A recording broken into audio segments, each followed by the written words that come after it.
الحمد لله رب العالمين، والصلاة والسلام على سيد الأنبياء والمرسلين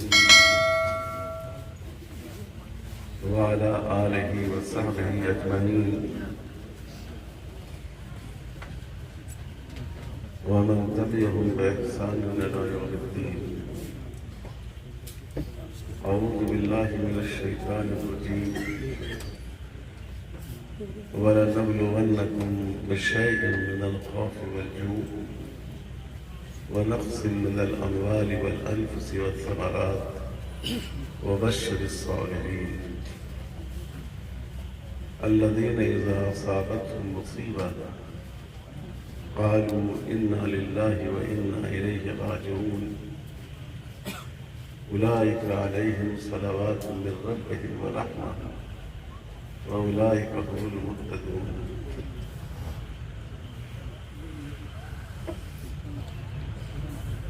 حضرت مولانا حسین احمد صاحب محتمم جامعہ اسلامیہ حسینیہ، محترم جناب حافظ عبدالرشید چودھری ایڈوکیٹ، رکن آل انڈیا مسلم پرسنل لا بورڈ و لیگل کمیٹی بورڈ، حضرت مولانا عطا الرحمان صاحب ممبر آل انڈیا مسلم پرسنل لا بورڈ، علماء کرام، محترم بزرگوں، دوستوں اور دینی بھائیوں، میرے لیے مشکل یہ ہے کہ جی تو چاہتا ہے کہ آپ سے بہت سی باتیں کروں، لیکن شاید میں اپنی بات آپ کو صحیح طور پر سمجھا نہیں سکتا. تو دو تین اہم باتیں میں آپ سے عرض کروں گا اور انشاءاللہ ہمارے دوست جناب چودھری صاحب اپنی اسپیچ میں امید کرتا ہوں کہ اس کو بنگلہ میں بھی تھوڑا سمجھا جائے گا. میں نے ابھی آپ کے سامنے قرآن مجید کی ایک آیت پڑھی. اس آیت میں اللہ تعالیٰ فرماتے ہیں کہ ہم تم لوگوں کو ضرور آزمائے ہیں. آزمانے کا مطلب یہ ہے کہ تم کو مصیبتوں میں، مشکلات میں، دشواریوں میں مبتلا کر کے تم کو آزمائیں گے، تمہارا امتحان لیں گے. اللہ تعالیٰ نے یہ بات غیر مسلم بھائیوں سے نہیں کی جو حضور صلی اللہ علیہ وسلم کے زمانے میں موجود تھے، اور ان یہودیوں اور کرسچنوں سے بھی نہیں کی جو مدینہ منورہ میں یا اس کے آس پاس آباد تھے، بلکہ یہ بات ہمارے پیارے رسول صلی اللہ علیہ وسلم اور ان کے ساتھی اور ان کے ہاتھوں پر اسلام قبول کرنے والے اور ایمان لانے والے سے فرمائی. اللہ تعالیٰ نے کہا کہ یہ مت سمجھا کہ تم مسلمان ہو گئے، ایمان لے آئے، کلمہ پڑھ لیا تو اب تم پر کوئی مصیبت نہیں آئے گی، تمہاری کوئی آزمائش نہیں ہوگی.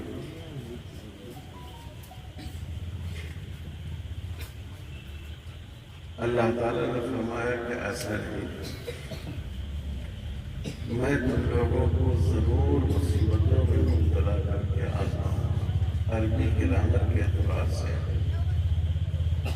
اس ورڈ میں، اس سینٹینس میں بہت تاکید ہے. وَلَنَبْلُوَنَّكُمْ، میں ضرور تم لوگوں کو مصیبتوں میں مبتلا کر کے آزماؤں. اس مصیبت میں بِشَيْءٍ مِّنَ الْخَوْفِ، کچھ تو خوف سے، ڈر سے ایسے آزمائیں گے تم ڈر سے دوچار ہو گئے، خوف کی حالت میں ہو گئے، دشمنوں تمہارے اوپر اس طرح وہ نشانہ بنائیں گے کہ تم کو اپنے بارے میں، اپنی جان کے بارے میں، اپنے مال کے بارے میں خوف ہوگا۔ اس سے حضور صلی اللہ علیہ وسلم بھی آزمائے گئے، اس سے آپ کے ساتھی، آپ کے صحابہ بھی آزمائے گئے۔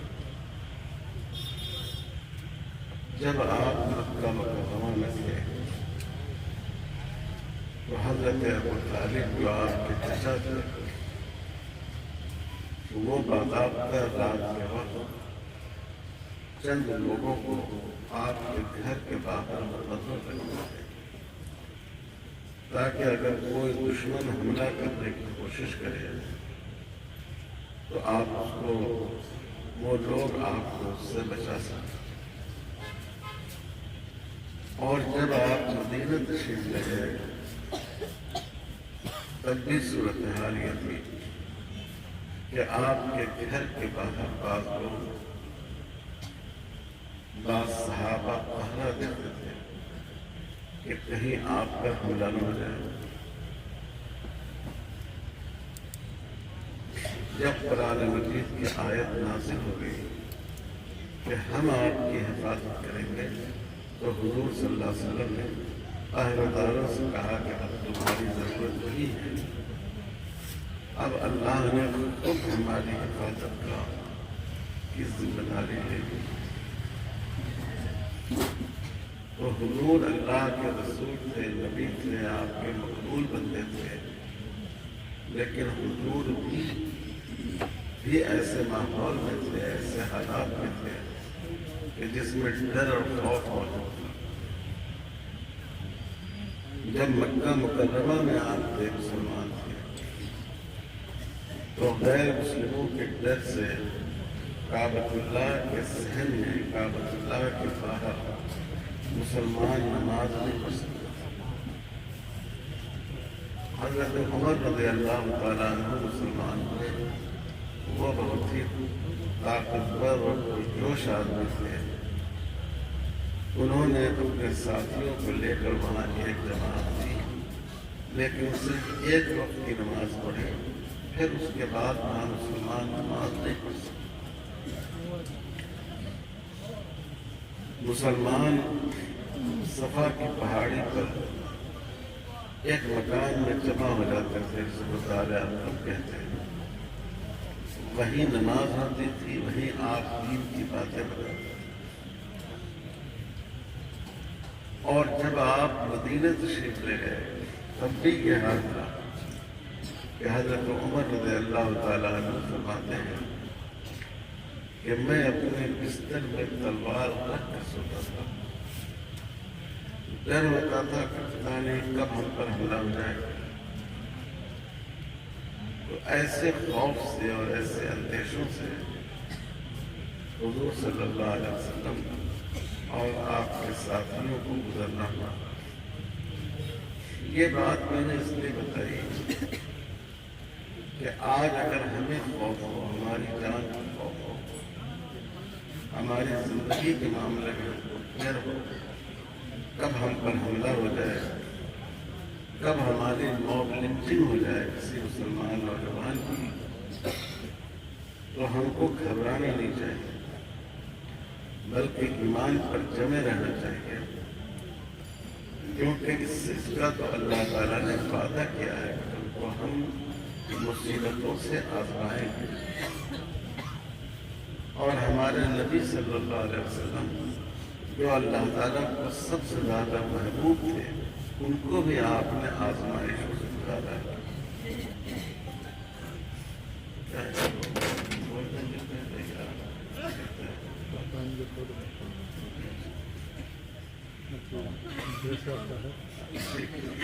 بشيء من الخوف والنقص من الأموال والأنفس۔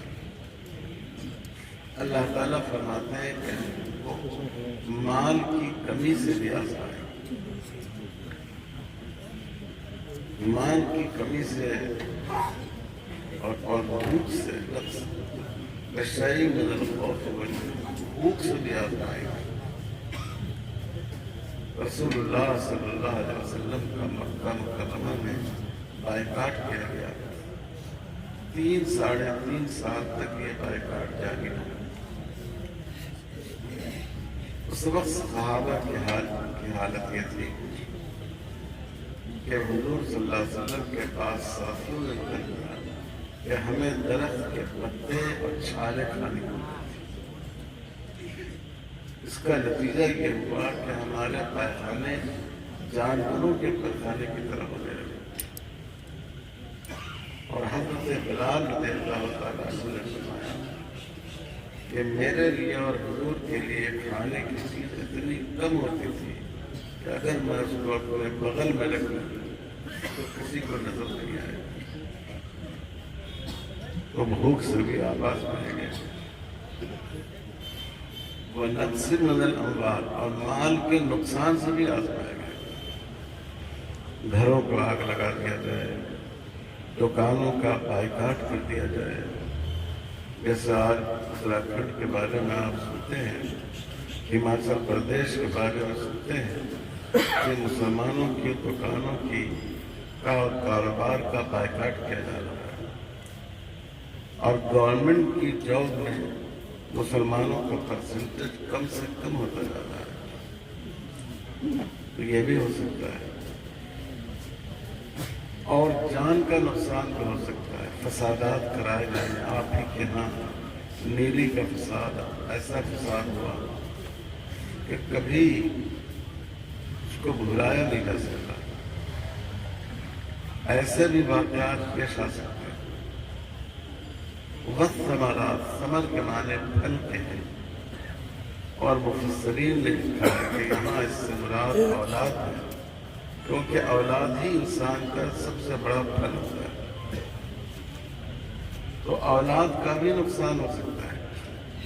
آپ کا بچہ کہیں گیا، آپ اس امید میں ہیں کہ وہ آپ کے پاس ہفتہ 2 ہفتے میں پہنچے گا، معلوم یہ ہوا کہ اس نوجوان کی موب لنچنگ ہو گئی، معلوم یہ ہوا کہ اس پر دیش دروہی کا الزام لگا کر اس کو جیل کی کوٹری میں ڈال دیا گیا۔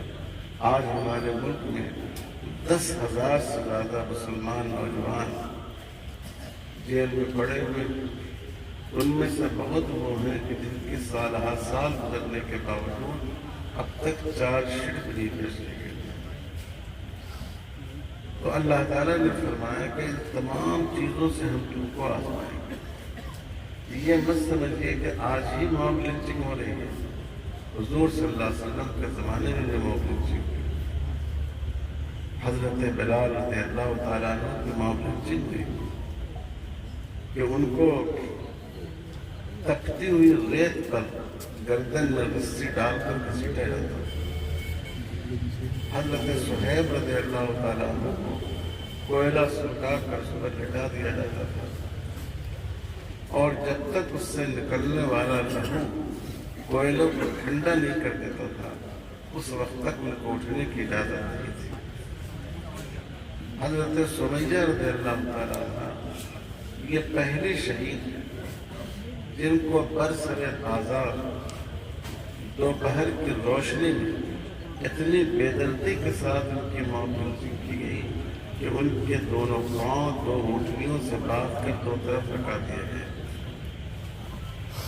میں یہ عرض کرنا چاہ رہا ہوں کہ آج ہم جن تکلیفوں سے گزر رہے ہیں، یہ تکلیفیں مسلمانوں کے لیے نئی نہیں۔ اس ملک میں مسلمانوں نے 1857 میں جب انگریز اس ملک پر آئے تب بھی انہوں نے یہ تکلیفیں اٹھائی، اور 1947 میں جب بھارت آزاد ہوا اور ملک کی تقسیم ہوئی، اس وقت بھی انہوں نے یہ تکلیف اٹھائی، اور آج بھی یہ تکلیف اٹھا رہے ہیں۔ لیکن ان تکلیفوں کا اٹھانا اور ان آزمائشوں اور مصیبتوں سے گزرنا یہ سنت ہے جناب محمد رسول اللہ صلی اللہ علیہ وسلم اور آپ کے صحابہ کی۔ ان تمام تکلیفوں سے، ان تمام مصیبتوں سے ان تمام آزمائشوں سے حضور صلی اللہ علیہ وسلم بھی گزارے گئے. حضور کی بھی موبلتی کی کوشش کی تھی. کعبۃ اللہ کے صحن میں آپ نماز پڑھ رہے تھے, سجدے میں گئے, آپ کی گردن میں اونٹ کی گوشت پھنسا دی گئی. اس زمانے میں پھانسی دینے کا طریقہ یہ تھا کہ اونٹ کی گوشت کا ایک حصہ جو اس کی نلی کا حصہ ہوتا تھا اس کو گردن میں لگا دیا جاتا تھا, اور اس کی اوج جو بڑی وزنی ہوتی تھی اس کو پیٹھ پر رکھ دیا جاتا تھا, اور جب آدمی اٹھتا تھا تو اس کی گردن گھٹ کی سانس گھٹ جاتی تھی اور وہ مر جاتا تھا. حضور صلی اللہ علیہ وسلم کے قتل کے لیے آپ کی بھی معاملے کی کوشش کی گئی. حضرت عبداللہ بن مسعود رضی اللہ تعالیٰ عنہ مکے کے رہنے والے نہیں تھے, لیکن اس وقت مکے میں موجود تھے.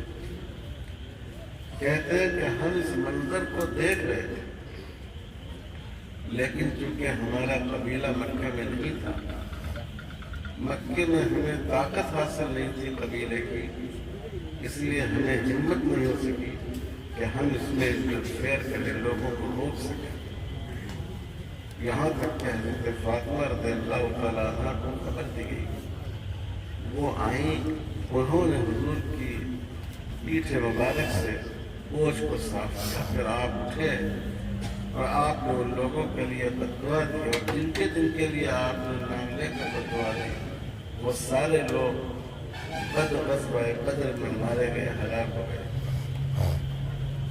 اور حضور صلی اللہ علیہ وسلم جب مکے سے نکلنے والے تھے مدینے کے لیے, تو اس وقت تو آپ کے لیے بڑے پیمانے پر انتظام کیا گیا. آپ کے گھر کو چاروں طرف سے دشمنوں کے ذریعے گھیر لیا گیا, اور پروگرام یہ تھا کہ جیسے ہی حضور صلی اللہ علیہ وسلم نکلے سب لوگ مل کر حملہ کرنا.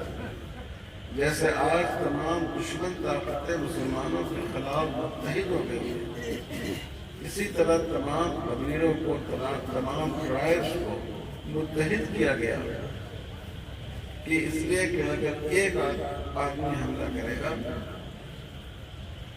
تو مسلمان اس کا مقابلہ کریں گے, لیکن اگر تمام قبیلوں کے لوگ اس میں شامل ہوں گے تو کسی کو ہمت نہیں ہوگی کہ وہ ان سے مقابلہ کر سکے. یہ باتیں میں نے آپ کو کیوں سنائی؟ اس لیے سنائی کہ اللہ اگر کسی کو آزمائش اور مصیبتوں سے بالکل بچا کر رکھنا چاہتے ہیں تو ہمارے اور آپ کے آقا اور مولا جناب محمد رسول اللہ صلی اللہ علیہ وسلم کو چاہتے ہیں, کیونکہ آپ حضور کے محبوب تھے, آپ کی ذات حضور کو عزیز تھی, لیکن حضور کو بھی اس مصیبت میں مبتلا کیا گیا. اور اگر مسلمانوں کی کسی گروہ کو اس مصیبت سے بچاتے ہیں, محفوظ رکھنا چاہتے ہیں, تو حضور کے صحابہ کو رکھتے ہیں جو اس امت کے سب سے پہلے لوگ تھے اور جن کا درجہ سب سے بڑا ہوا تھا. لیکن اللہ نے ان کو بھی آزمائشوں میں مبتلا کیا. یہ میں اس لیے عرض کر رہا ہوں کہ آج اس ملک میں ہم اور آپ جن حالات سے گزر رہے ہیں, اس سے ہماری ہمتوں کو ٹوٹنا نہیں چاہیے. ان کو اس کی وجہ سے ہم کو حوصلہ ہارنا نہیں چاہیے.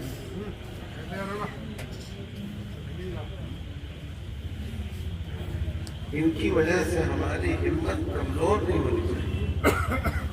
قرآن مجید میں کہا گیا کہ جب دشمن ان کو کہتے ہیں کہ تمام لوگ تمہارے خلاف جمع ہو گئے ہیں, فخشوہم, ان سے ڈرو, تو صحابہ کا یہ حال ہوتا تھا کہ زادہم ایمان, ان کا ایمان اور اللہ پر ان کا یقین اور بڑھ جاتا.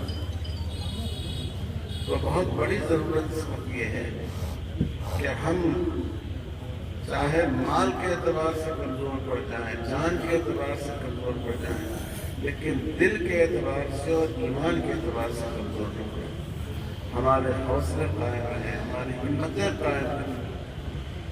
یہ اس وقت ہمارے لیے بہت بڑی ضرورت ہے, کیونکہ جب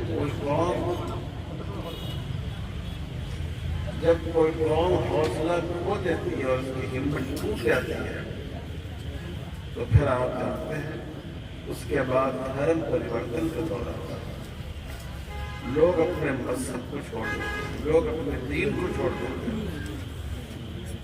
اس لیے بہت زیادہ ضرورت یہ ہے کہ ہم اپنے حوصلے کو اور اپنی ہمت کو قائم رکھیں۔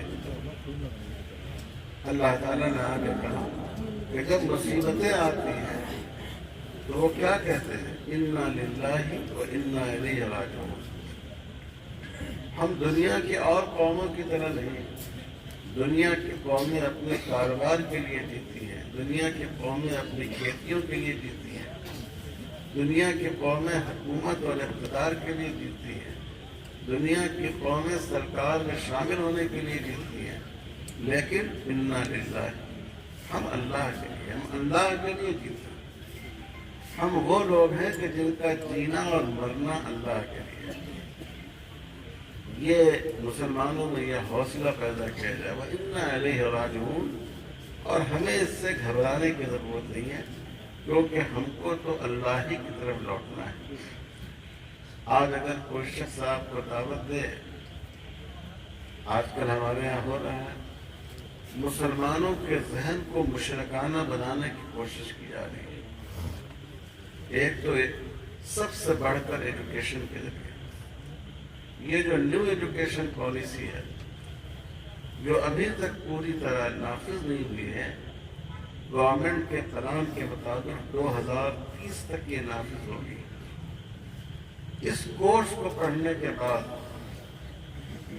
خدا نخواستہ، 1000 بار خدا نخواستہ، ہمارے بچے کم سے کم 50% ایمان کو کھو دیں گے۔ ہماری کتابوں میں آپ کے بچوں کو جو پستکیں پڑھائی جائیں گی، اس میں گیتا کے پاٹھ پڑھائے جائیں گے۔ اب آیا ہے کہ اس میں وید نہیں پڑھائی جائے گی، اس میں ہندو دیویوں اور دیوتاؤں کی کہانیاں اور ان کی داستانیں، جو فرضی داستانیں جس کو انسان کی عقل بھی قبول نہیں کرتی ہے، ان کو اس طرح پڑھایا جائے گا کہ گویا یہ واقعات پیش آئے ہیں۔ اسکولوں میں کلچرل پروگرام کے نام پر آپ کے بچوں سے سرسوتی پوجا کرائی جائے گی۔ یہ معصوم چھوٹے چھوٹے بچے، ان کے دماغ میں یہ بات ڈالی جائے گی کہ دیکھو یہ ایجوکیشن کی دیوی ہے، ان کی پوجا کرو گے تو تم کو نالج آئے گا، تم کو علم آئے گا، تمہارے مارکس ایگزام میں اچھے آئیں گے۔ ان کو دعوت دی جائے گی کہ وہ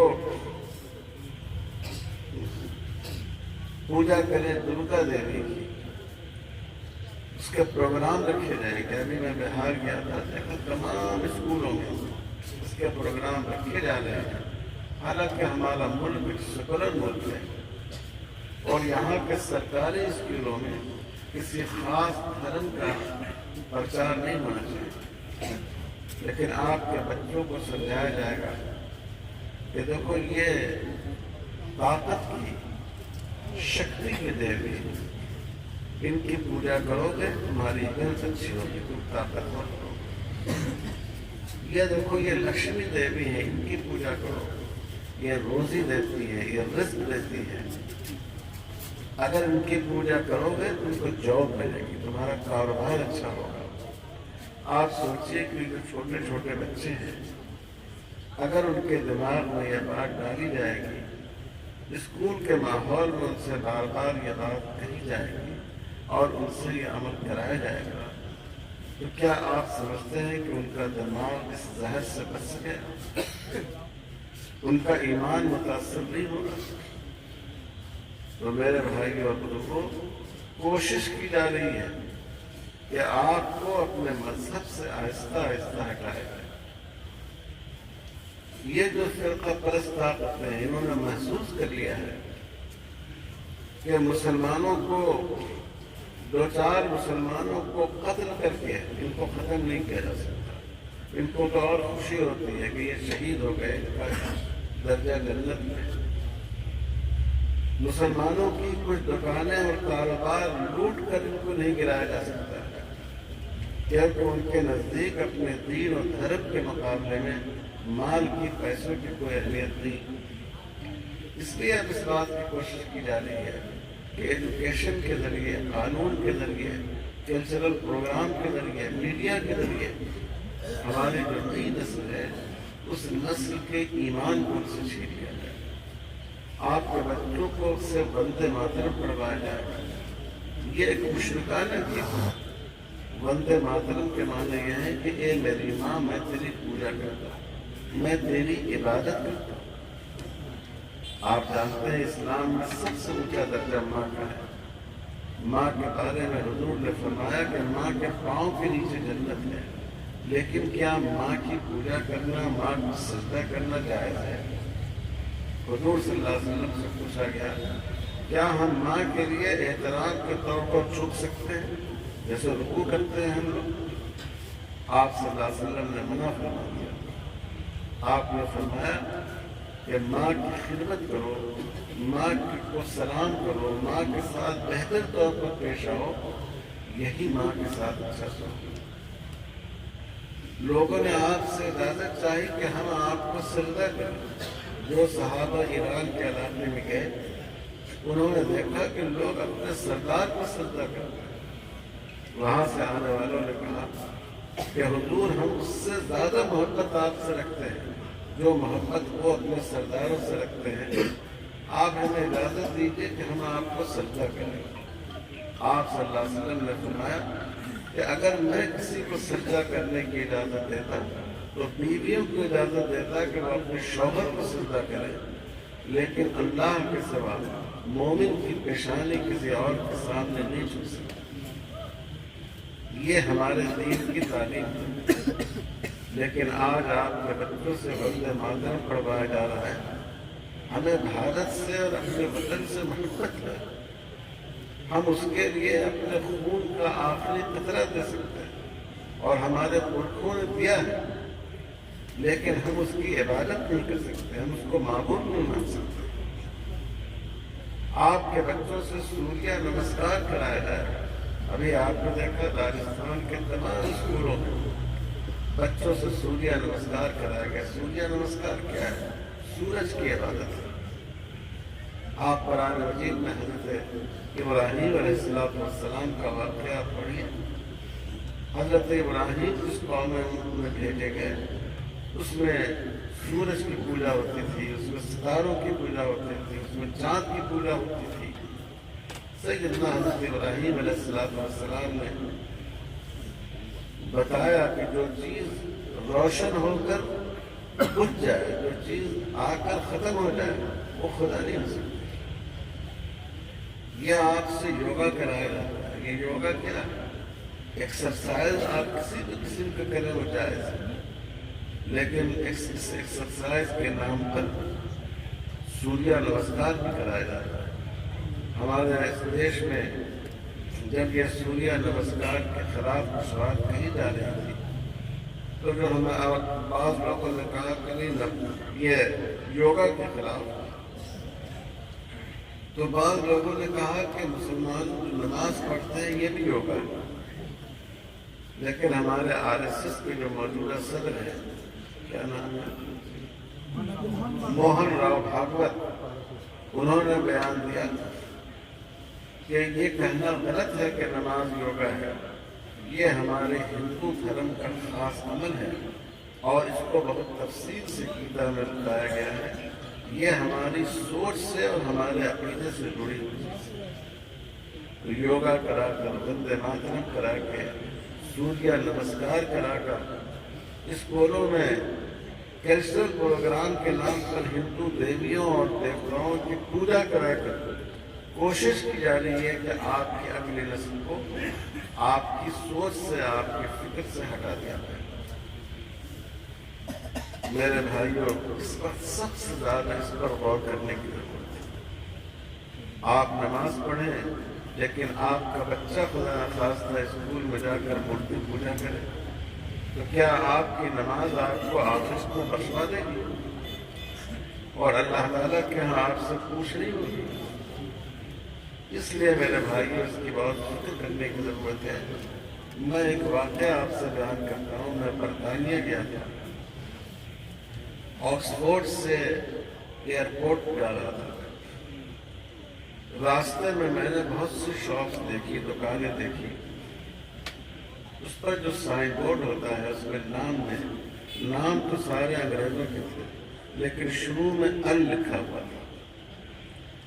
یہ ال جو ہے وہ عربی زبان میں الفاظ کے شروع میں لایا جاتا ہے، جیسے آپ پڑھتے ہیں الحمد، الناس، یہ شروع میں عربی زبان میں آتا ہے۔ جیسے انگریزی زبان میں دی آتا ہے، THE آتا ہے، تو مجھ کو بڑی حیرت ہوئی، اور جو میرے ساتھی تھے میں نے ان سے پوچھا کہ مجھے یہ بات سمجھ میں نہیں آئی کہ نام تو سارے انگریزوں کے ہیں اور شروع میں عربی طریقے پر ال لکھا ہوا۔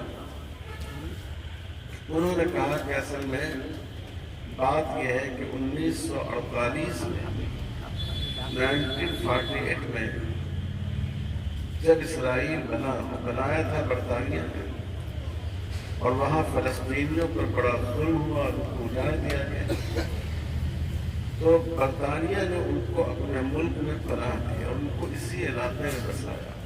اس پر 50 سال گزر چکا تھا۔ کہنے لگے کہ 50 سال میں یہ نسل بالکل بدل گئی۔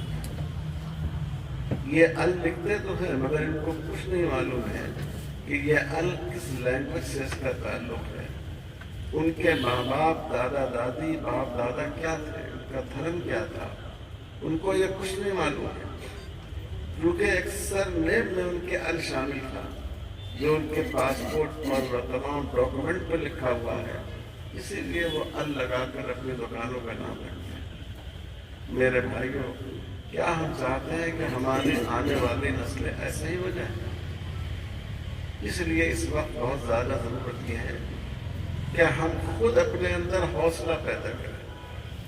ہم سارا نقصان اٹھا سکتے ہیں، جان کا، مال کا، اپنی رگوں کا ایک قطرہ خون دے سکتے ہیں، لیکن ہم دین اور ایمان کی دولت سے محروم ہونا گوارا نہیں کر سکتے۔ یہ ہمارا ارادہ ہو، یہ ہم اپنے بچوں کو اور اپنی نسلوں کو ہم سکھائیں۔ قرآن مجید میں حضرت یعقوب علیہ السلام کا واقعہ نقل کیا گیا ہے۔